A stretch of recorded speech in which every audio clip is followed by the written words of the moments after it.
Hi. Hi, Janvi. Hi, how are you? I'm good. How are you? Hi, Very Sarah. well. Hello, Yes. hi. Hi, yes, perfect. So, everyone, I'm just going to introduce our next host real quick. This is Sanaya Fernandez. She's a freelance copy editor on most days, an analyst on other days, and a knitting ninja by night. And she's so talented when her head isn't swimming in questionable grammar or balance sheets. You'll find it buried in the latest book chosen by her book club, Tarhudis. And Yay. over to you, Sanaya and Janvi. Yeah, thank you. Okay, so just gonna dive in so we don't waste a lot of time. If anyone is just tuning in, welcome to Crimson Con. First of all, the entire day we've had uh, different speeches and different talks which are very informative. And the best part is that they are like 20-minute chunks, which is extremely digestible. And that is my segue that I have chosen to talk about who and what Janvi does. So, Janvi, you are an integrative gut microbiome expert and a functional nutritionist.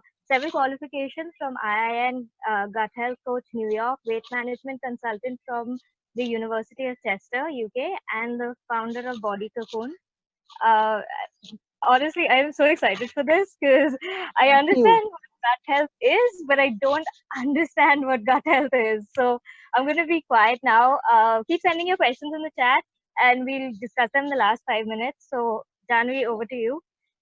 Right. Hi. Thank you so much. Thank you, Crimson Con. Thank you, Sanjana and Sanaya, for having me on today. And I'm really glad that I could be a part of this. Right, I'm going to quickly dive into. I don't know. I'm sorry about this. I don't know why that's happening. Hope, I'm hoping that Yeah, should that's stop all. in a That's minute. all right. All Yeah. right, great. So I'm going to move on to talking to you more about gut health and what's really important about gut health. So Great. the most amazing thing for the people who don't know much about gut health is the fact that the gut is really the center of your life. It's rather really the root of your digestion, and it's primarily to do with your small and large intestine. And the microbiome in itself is really an amazing ecosystem or a universe that we do have, which houses all these bacteria, fungi, and a lot of these things that we really, think normally think are really bad, but they are actually quite amazing in the kind of work that they do for our systems. So basically, the gut microbiome is really the key to good health because it really takes care of the balance of your good and bad microbiome is really important. So there are good and bad bacteria both, and both of them are really important for you to have a great balance. So they actually take care of everything from your immunity to your gut health, to your digestion, to your even your mood for that matter, and coming to the most important topic for today, even your hormones. So I'm Yeah, going to absolutely. quickly, I would like to really get more value out of whatever y'all can and give y'all as many tips as possible in this amazingly compact session. So Yeah, I'm going that to was quickly perfect. move into two or three aspects of it on how the gut actually could be affecting your hormones, and then move into the tips as quickly as possible. So Okay. I'm really sorry, I don't know why this is happening. Anyway, That's all right. okay. So moving forward, I think let's move into whatever is next. So number one is really we all have heard of a hormonal imbalance, and a lot of us women have seen what it is to have maybe a PCOD or an endometriosis or having a high prolactin level. So coming to a very important aspect here today is to talk about something which is getting more and more recognized now than it was maybe a few months or years back when people got to know about PCOD. The thing that I'm going to talk about today is to do with estrogen dominance. So your gut microbiome actually, which is the good and bad bacteria balance which lives in your gut, actually determines the way that your body manages to actually throw out the excess estrogen from your body.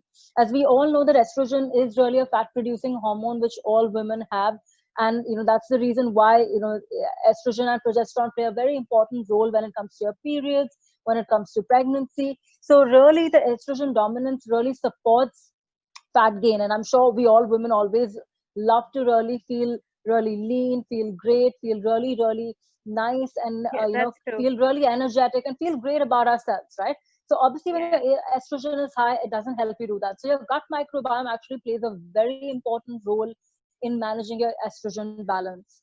Number Mm. two is talking about thyroid. It plays, so basically when you see a high thyroid or a high estrogen level, TSH, it has a lot to do with the way that your microbial diversity is. So basically, like I said, that there are good and bad microbes, and at the same time, we're looking at having a balance, an amazing balance of the good strains of bacteria. So we may have heard of things like lactobacilli, or we may have heard of bifidobacterium. So these are really some of the really, really good strains that we have, and we want to have more of that in our system. So depending on the kind of microbial diversity that we have, it decides whether our thyroid is in control or not. So I think, for a very, very long time, all of these factors have already always really affected our hormones, but it's just something that we really didn't know much about. And you can't even imagine the kind of role that it plays importantly in helping us manage or balance the cycles completely. So that's another thing that, we need to know about, that the thyroid is really, really at the center of good gut health. So when you don't have, even though you have a normal TSH level, if you have maybe something called an anti-TPO, which is an autoimmune form of thyroid, if you check that levels, if you do have thyroid, it's really important to do that so that you know that your hormonal balance is absolutely perfect. So that's a very, very important part of what we need to do when it comes to, very, very important when it comes to your thyroid and your Right. hormonal balances. So we need to ensure that that is in good place and we have the right microbial diversity. Right. Next is to moving to the fact that there is a very, very important aspect of whether we need to make sure that your insulin levels and your adrenal fatigue is in place. So a lot of times we feel really, really tired, and we feel like our body is producing a lot of high cortisol, because when you're really stressed, when you're really, really fatigued, that also eventually leads to the way that when your gut microbiota or when your gut microbes are actually not balanced, and again, when there is an excess of the bad bacteria, it will lead to having higher stress levels, which will also have a snowball effect towards your thyroid. It may have secondary complications with your bleeding, or your progesterone levels going low, or you're not getting your periods on time, and all of that put together just by having an imbalance of your microbes when you're really, really stressed and when your cortisol levels go up. So just before I move into the 5 tips that I'd love to share with you, one lovely thing that I'd love to share with you today about stress is there are 2 kinds of stress. There is an actual stress that your body recognizes, which is related to you actually fighting for your life when it comes to a tiger attacking you, and that's what your body actually understands in terms of stress. But for us, the fast-paced lives that we live and the deadlines that we have and the road rage that we have, now we don't remember that because we all have been home for a number of months, right? But all of that in terms of the traffic and everything leads to something called the perception of stress, and that itself can actually make your body feel like it needs to all the time run away from like a do or die attack. So that also leads to a very high cortisol, which depletes your body of the good microbiota, which leads to further complications. That's So very again, to do interesting, a actually. yeah, it's really interesting. So just coming to again a repeat of this. So one is to do with your estrogen and your gut microbiome. Second Right. is to do with the thyroid or autoimmune thyroid and the gut microbiome. And third Right. is to do with your high cortisol levels, which is also another important factor. So Correct. coming to the 5 tips that I'd love to give you today to take back home and follow. Number one is really to look at so I'm sure there are people who may or may not. I know I'm not going to make a statement about it, but I'd definitely say a lot of women who come to me with wanting to solve their gut health when it comes to their hormones, I do suggest them to kind of go off milk for some time and probably try and use a coconut milk or an almond milk if they don't have a nut allergy, or if they like coconut, they could actually move into having that and not have the milk, because our body cannot kind of, after the age of 3, our body kind of starts lacking the enzyme which helps you break down the milk. And also a lot of times, obviously, the adulteration that's happening with the milk, the hormones that could be injected, all of that keeping in mind, and people being able to have lesser tolerance to be able to digest milk, all of it together, I think is one option to actually cut down on dairy.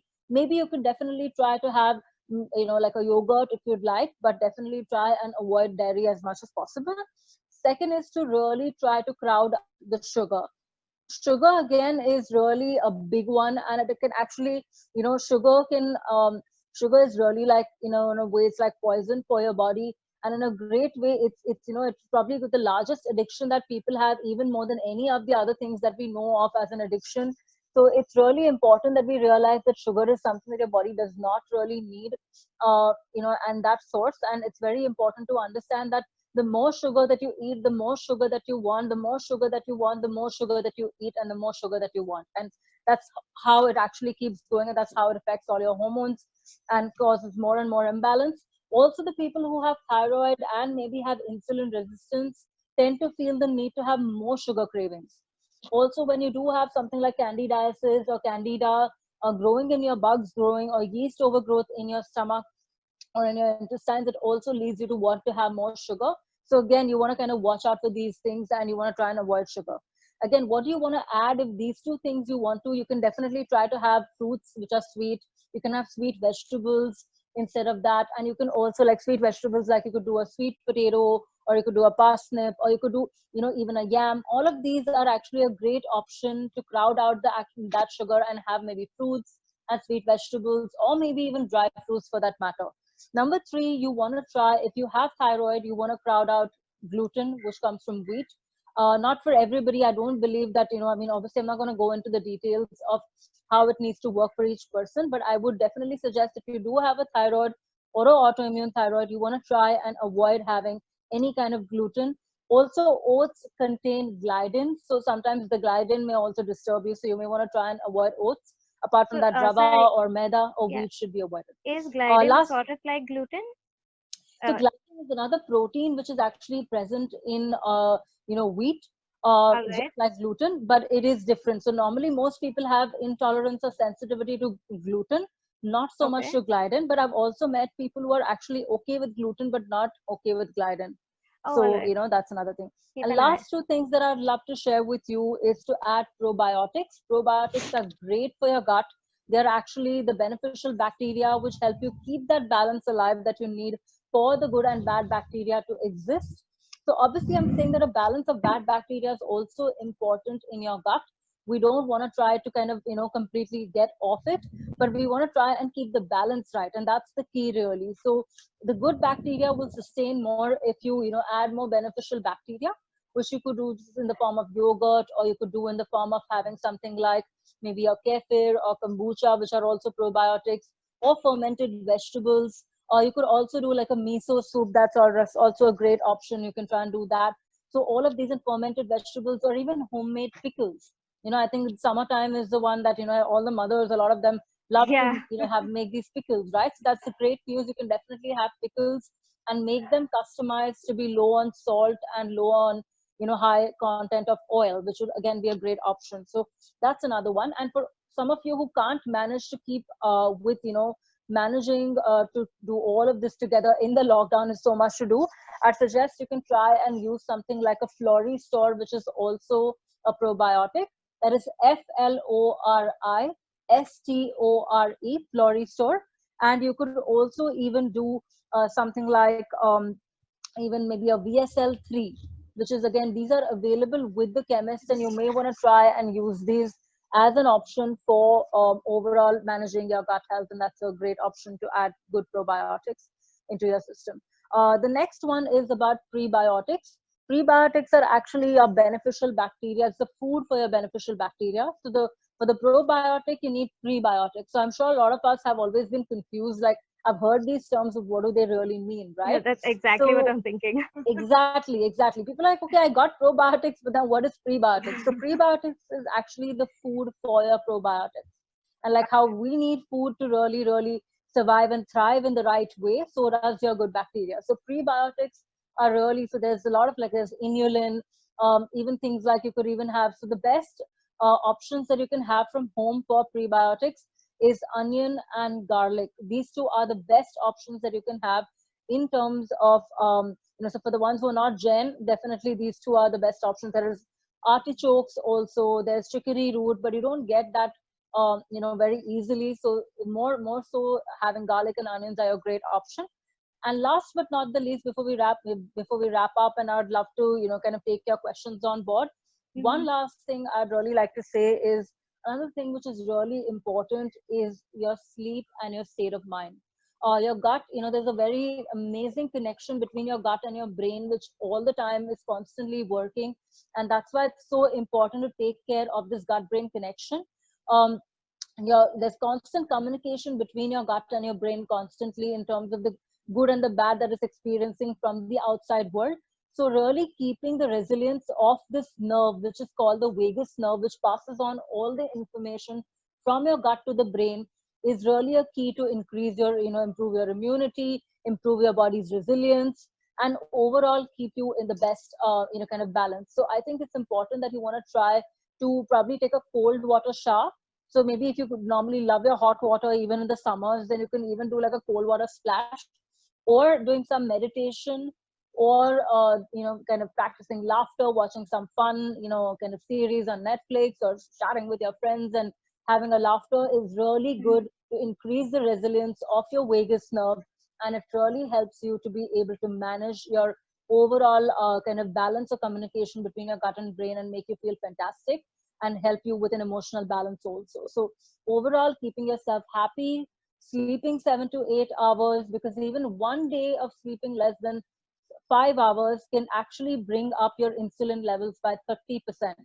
So really ensuring that you have a good quality sleep and sleep adequately and keep yourself happy. These are the best ways to keep your gut happy and make sure that you feel great. So thank Oh, you wow. so much for having me here, and I'm happy to take your Yeah, questions. so I've been keeping a track on the questions. Just give me a second. Yeah, So yeah. we covered a bit of it, but I'll just go through them anyway. Zainab asks, can we balance the nutrition imbalance in our body without supplements? She's on a vegan, they are on a vegan gluten-free diet for a long time. Please suggest accordingly. So I think if you are say so that there is definitely a way that you can do this without supplements if you really want to. But I Right, think it's very important that if you are on a vegan plan, again, don't get me wrong, I'm not trying to talk about a certain kind of a school of thought which is right or wrong here, but it is definitely understood very well that over the time that with a vegan plan, obviously you're not getting enough of your B12 and B3, and you're not getting enough of omega, you're not getting enough of zinc. All of these are very, very vital nutrients, even selenium for that matter. A lot of things are really required, which really are important for your gut, for your overall health. So the question here is not about, yes, you definitely can, but then I think you do need to run it through, functional nutritionists like, we do, or anything else. Maybe you want to try and run it through somebody who understands how you would be able to balance it to the optimum without using supplements. And otherwise, right, the most important thing is to really understand that even if you're having it through food, is it actually getting absorbed well enough in your system alone by food or not? So right. really, how much is the response of your body to it in terms of maybe not seeing symptoms of numbness or tingling or tiredness or bone joint pain? All of these things are really important. So you want to also go by your body's response for it. But yes, having it naturally is not an issue as long as you're ensuring that it's optimum for your body, and that's what's important. Right. So stay in tune with yourself essentially while Correct. you're making these decisions. That's actually really smart. Okay, so there's another question from CAU. Is Glidin not okay for both the types of thyroid? So Glidin normally doesn't tend to trouble people who have maybe a TSH which is elevated or have a TPO which is elevated. Again, it's very, very bio-individual in the way that it presents itself. Glidin normally, like I said, is most likely more likely found in oats. And, so I think what's more important is for you to understand whether when you have oats, do you tend to feel any digestive discomfort? Do you tend to have any kind of post inflammation or a joint pain, or maybe do you tend to have any kind of discomfort right after, maybe anywhere between 3 hours to 72 hours of ingesting or consuming oats? If you feel that it repeats a pattern of you not feeling great, then you may want to check on that. So there is no ground rule. Yes, normally gluten is something that's more linked with it, having the connection with thyroid, and best to avoid it.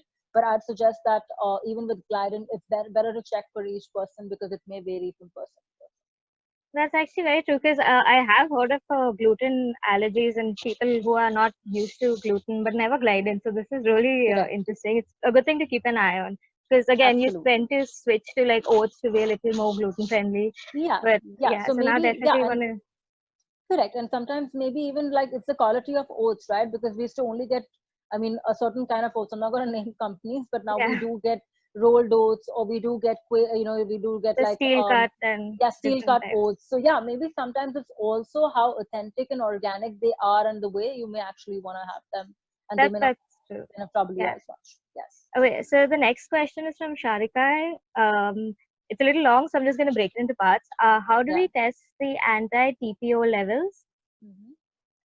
Okay, yeah. So if you're looking at testing anti-TPO levels, you need to do it via blood tests. So if you go to a lab, most of the labs now are testing. So if you're doing a panel for thyroid, I'd always suggest all of y'all, if you want to really figure your gut balance and everything, you want to do a anti-thyroglobulin antibody test.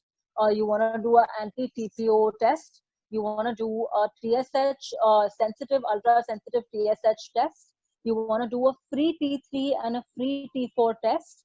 And these definitely need to be done overall for sure when you're doing a thyroid profile. And you don't want to just do a TSH, because TSH is not really enough of a window into really your thyroid health. So you want to do all of these together. So you want to be yeah. Right. So you want to be comprehensive when you're taking these tests. Absolutely. Absolutely. Okay. All right. Okay. Her second question was, how do we know what is our gut microbiota? So I'm guessing, like, how do we know what the status is, sort of? Is there any way to tell? Right. So gut microbiome, I think I think that's a very, very complex question to answer in a way to just put it down in one line. But just to really give you a gist of it, there could be a couple of ways. So it could present itself in different symptoms if there is an imbalance, like I said, when there is an excess of bad bacteria over good bacteria. You may get anything from, like, say, maybe from a migraine to rashes to acne to maybe having things like diarrhea, maybe 3 to 4 times, like, not well formed stool, or having chronic constipation, or having things like mood swings, or you could have shifting joint pains, or you're finding it difficult to lose weight no matter what. So it could really present itself in many, many different ways, and that's why you need an expert to help you understand that. When it comes to testing, I think one is to really self-examine yourself, and second is, for the basics, at least, if you want, you could do a basic stool and a urine test. May not give you because we don't have such a comprehensive test of what strains are there and what strains are not there. You don't do an advanced culture or whatever. But if there is something which is off, even in those reports, there'll be a head start to understand that there is an issue overall, and then you can follow it up with blood work accordingly. Right. Okay. I'm going to compress a few of the questions. I'm sorry, but in general, say you are off dairy, or if you are vegetarian, what are really good substitutes for protein? You had mentioned the Floristore and BS3, right? So BSL3 and Floristore are actually probiotics. They will not be helping you with the protein part of it. No worries. Yeah. So that's all right. I know this also. It's a lot of information. I'm trying. Yeah, I know, right? So I totally give it to but you. It's good. It's good information. Yeah, but I'm glad you remember these two. You spelled it out. All right, great. So for protein, almond milk, if you don't have a nut allergy, coconut milk, oats, mushroom, spinach, all of these vegan sources, even your pulses or legumes, some of your other seeds like your pumpkin seeds and your sunflower seeds, all of them do have some amount of protein. Obviously, you need to see if you feel like there is a muscle loss or there is a muscle weakness, unset tiredness that you feel after even incorporating these into your plan.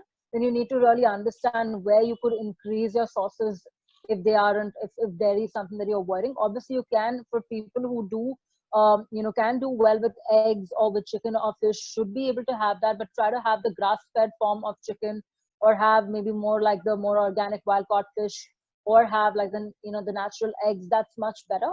Also, again, if you don't have an allergy or to eggs or whatever that is, then you can definitely try and have those.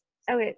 So there are a lot of options. It's just about being able to find them. Correct, and finding the correct balance is very important. But how much is enough for you is the question you really need to answer. Right. And again, that's something you find out by listening to your body. Yes. And testing, of course. Okay.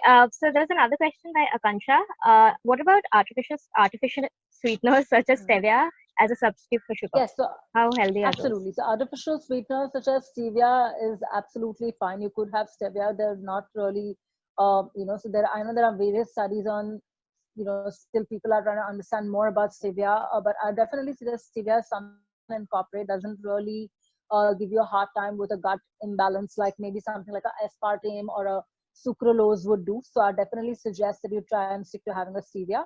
And otherwise, I'd always suggest that try to have as much natural forms as possible. So wherever Mm-hmm. you could put in maybe a date, or wherever you can sweeten up something with raisins, or where you could sweeten up with a fruit or whatever it is definitely a better option than even having any other form of sugar. So I Right. think I'd always suggest that you want to try. Yeah, you had mentioned also like sugar substitutes like fruits and all are much better Yes, earlier as well. So and they are tasty. So why not? absolutely, Like enjoy absolutely, it. absolutely. Okay, so Yes, last question. yeah. Since the lockdown has begun, I have started to get breakouts on my face and my cycle got delayed. Do you think hormones could have something to do with this? So this is actually Uh, something I've noticed with a lot of people. Like just the stress yeah, of being locked down has affected a lot of their things. They got like sure. acne problems and period problems, things like that. So what do you say? Right. Right. So yes, definitely I'd agree that maybe even stress, and also I think a lot of us are going through a completely changed routine, right? True. We were in a discipline that we did follow, if we're cribbing about going to work at like 10 a.m. and reaching office at 10 a.m. or whatever, but I think our schedules have changed right now. So I think that also could add to the way that it is. So couple of questions you want to just ask yourself is, really ask yourself, how healthy are you eating? I'm not questioning the fact that you may not be, but I think as a generalized answer, I'd say that you want to check, maybe when you're sitting at home, do you tend to kind of give in into maybe the snacks that's made or whatever it is, you want to try and do that. Number two, you want to try to also see if you're sleeping well. So I do feel that hormones are definitely a part of this. And it could also be to do with your digestion along with your hormones. So you want to check if your emotions are good, if you're getting gas and bloating or not, or whether you're having any of these issues. Your body will try to give you signs. So the acne is a sign that there is definitely inflammatory flare up that's happening. So I definitely suggest for the for a quick fix, like I mentioned, that all the things that I mentioned, that immediately if you want to kind of calm down that inflammation, the dairy or the sugar or whatever, you want to definitely try to avoid those. So the 5 tips that I gave you, if you want to try and incorporate that, you'll definitely feel a difference with that. And maybe after the lockdown is over, during your second or fourth day of the cycle, you could test for your hormones or do a sonography to be really more sure about it. But definitely along with stress, maybe your cortisol or your thyroid, or even as a matter of fact, like hormonal imbalance or your microbiome could be affected, which is leading to this. So they all could be they all are Right. connected as an interconnected system. So I just suggest Yeah. to try and Which is very incorporate these. fascinating. Yeah. Absolutely, Absolutely. absolutely. So I think that this is our time. This was so informative, honestly. Thank you. There's so much of stuff I thought I knew, but now I know it much better. Thank you. Right. So Thank you. Janvi, where can we find you online if So yes, anyone wants to check out? definitely you can. So y'all can definitely follow us for the latest updates on gut health and functional nutrition. We're one of the only few in India who's doing this right now. So you can follow us on that on Instagram on Janvi Shitalia official. Y'all can also look up our website Okay. www.janvishitalia.com for the latest updates and things about articles about allergies, autoimmune conditions, gut health, and all of that. And I'll be very happy to. And if y'all do want to get in touch with me, feel free to message me or on Janvi Okay. Shitalia official, and I can actually get in touch with you and help you understand and see more about any of your other questions or queries. So thank you so Okay. much once again for Awesome. being on, and I think Yeah. it's a Thank great you. This is initiative y'all have amazing. put together. Thank you, Sanaya. Thank you, Sanjana. This It's is been Sanjana has been amazing, doing a good and job. thank you for being Yeah. such a lovely, lovely, inquisitive audience. Thank you so much. It was a pleasure, really, Okay. being a part of this. Thank you for listening to us. Oh, I'm Anyway. so glad. I'm Yeah. so glad, and I think this is a great, great initiative to do and take forward. So I think it's amazing. It's Yeah. just getting better and Okay. better in terms of awareness. Thank you so much. Yeah. Thank you, Janvi. Thank you, Janvi, so much. This has been such a Okay. Much. great So session. thank you. All right, take And care. in the chat box, I put Janvi's coordinates, her Instagram, as well as her website. So you guys can DM Janvi any of her Yes, questions, and I'm sure she's going to get back to you. Alternatively, you can also send us your questions at host@thepingboxindia.com, and we'll send those across to Janvi as well. And Yes, I thank you, can also Sanaya. Thank you. Thank you for just putting having me. down my This is number awesome. also. Sure, I'll just Janvi, put you down can my just put number it of in the just chat yes, box. if anybody Yeah, wants to get in touch. Great. Thank you There. so much. we'll be taking All notes. right. All right. Bye. Bye. Thanks, Yeah. Janvi. Bye bye.